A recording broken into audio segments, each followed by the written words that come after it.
Hi all, Renee here. I am here today to put together the Cut Above layout kit, but first, for April. But first, I want to apologize for not having a video last week. My husband and I were out of town to Colorado to welcome the birth of our first grandchild. We are completely smitten with her. Her name is Alora, and she's beautiful and she's perfect and she's so sweet. And now that we're back in Tennessee, we miss her terribly. And her parents, let's be honest. I'll pop in a few pictures. I won't overwhelm you with pictures of the cute little girl, but I gotta share a few because grandma. So, sorry about not having a video last week, but I think with that news, I think you'll understand. So, but I am now back home, back to videos. So what I have for you today is the Cut Above layout kit for the Craft with Heart subscription service for April. I cannot believe it's already April, and not only is it already April, but it is the last week of April. I have so many things to share with you all because the March-April catalog is retiring, and there are so many awesome things in there that I haven't even used yet. So I'm going to try to get a few videos out to you this week so you can see some of those items before they retire. Now, even when something retires, many times it'll end up in the online portion of my store. It's just not in the catalog anymore. However, sometimes when they're really popular, or if they have dyes. If they have dyes, there's usually one run, and when it's gone, it's gone. They don't usually redo dyes because they have to get those done outside. They make all of the stamps. All the stamps are designed and manufactured in Utah. So they're able to do those all the time. So with that, I'm going to jump into this. I'll show you real quick what comes in here. If you haven't seen one of the Craft with Heart kits, these are my absolute favorite things to do every month because in about 45 minutes to an hour, I have two-page layouts totally done, ready to go, put my pictures in, and it's so mindless and so enjoyable. It's actually, just for me anyway, it's very relaxing to put these together because all you have to do is follow instructions. Everything is cut for you. There's stickers, but it looks like you spent hours and hours and hours and just is so beautiful. So here's the first two-page layout and the second. So you get your instructions. The instructions are so simple. There's 5 instructions for the first one, 4 for the second one. I mean, how much more simple can it be? So you get all of your photo placeholders if you're like me and you put together your kits and then find pictures later. So you get your photo placeholders. And sorry about that dinging. My husband is coming in the door. And then you get pre-cuts, you get die cuts. This one is already popped out. That's how easy they are to pop out. They're very clearly marked. Layout 1, layout 2. There's another one that just popped out. So I will put this off to the side. You get a sheet of stickers, clearly marked layout 1, layout 2. Beautiful hard cardstock stickers. Now this is what makes everything come together so quickly. I'm going to show you these first because this is the first layout. Check that out. Your letters are already there, but you're going to have stickers to put on top to give it like a shadow. It's going to be beautiful. But that makes this so quick and easy to put together.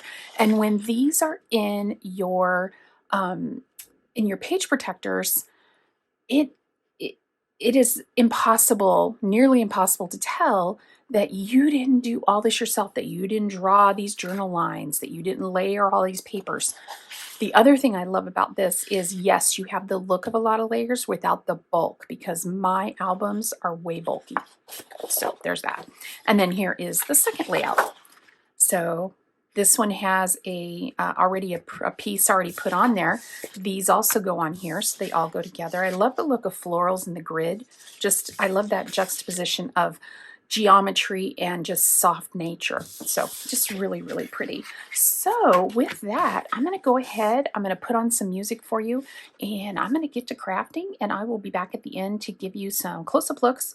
And as usual, point out mistakes I made because I always make mistakes. That's just a given for me. And with that, I hope you enjoy.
Okay, these turned out so cute. I love them. I love all these little bugs. They're just so fun. Somehow I lost my little piece here that's for journaling, but I think it might be fun to journal on here in a white pen. So this may have turned out perfectly since I lost that piece. I don't know what I did with it. So really, really cute. These were really easy. I overthunk them, if that's even a word. I was overthinking the whole thing of sticking these down. And so, you know, in the video, it took me a little bit longer to get those first two going, but then I'm like, you know what? It doesn't matter. Just put them on. Quit overthinking this. But they turn out so cute. They do look like a shadow. Really, really cool. I love these little clusters here and here. And then the dragonfly, of course, my favorite. And then again, on this page, you have a couple of clusters. I wasn't sure about this red arrow, because all of a sudden you've got some red, but then I realized there's red inside these bugs, and so it picks up that red and pulls it around. So the other thing I will try to do is find pictures that have some red in them, and then I think this will all pull it together. So, and again, happy mistake right there. I think that'll work out perfectly. These I put down with just a little bit of glue like I usually do, but I may actually use these as photo mats because I really like mats, and I like the idea of a white mat on this side where this has a black mat on this side. I just like that look. So if I go in and I do that, I will cut my pictures down just a little bit smaller than they say, and then I will glue these down completely instead of just tacking them like I have them now. So that's the first layout. Second layout, I absolutely adore, and I already have pictures in my mind. Let me get it straight for you. I already have pictures in my mind for this. So this cluster, move this rose in just a little bit because I did have to cut off the edge because it just got a little too close to the edge. But really, really cute. And you may notice that my mats are a little bit different than this mat, and that's because not only did I lose that one piece of journaling, somehow I lost these little mats. I will probably find them in a day or two, and I'll be like, well, oh well. But I think it works fine. This was paper that's from the texture paper that's in the core catalog, this background. It worked perfectly, so I have no worries about it. Love this little bird. So cute. Looks like it's little perching on the top of the picture. The journaling strips were really easy to stick down because of this grid. Everything is just beautiful. I may add some shimmer pen to the center of the flowers, maybe on the wings of the butterflies. I just don't know yet because it doesn't always show up really well under the page protectors, but I might do it anyway just because I want to. So that is the Craft with Heart for April 2022. I hope you enjoyed watching me put this together. If you have any questions, please leave those down for me down in the comments below. If you like this video, please give me a thumbs up. That makes me feel really good to see that. And if you're not already subscribed, I would love to have you as a subscriber. My goal is to hit 1,000 subscribers in 2022. We'll see if I can do it. I've been on YouTube for a long time, and I make videos that I like rather than trying to, like make videos that are going to go viral or give you titles that don't match what the video is just to get you there, called clickbait. I don't do clickbait. So with that, I will leave you for the day. I hope you're having a wonderful day and a wonderful week and that your April is going well. And I will see you in the next one. Bye-bye, everybody.